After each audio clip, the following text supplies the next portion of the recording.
جوانیتون رو قدر بدونید. میدان وسیعی در مقابل شماست.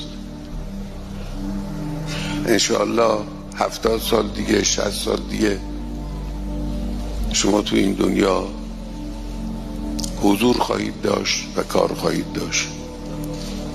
از این فرصت استفاده کنید. برای این فرصت طولانی برنامه ریزی کنید. برای اینکه برنامه ریزیتون درست از آب در بیاد فکر کنید. برای اینکه درست بتوانید فکر کنید با قرآن آشنا بشید. قرآن رو بخونید، تأمل کنید. از کسانی که پیش از شما و بیش از شما تأمل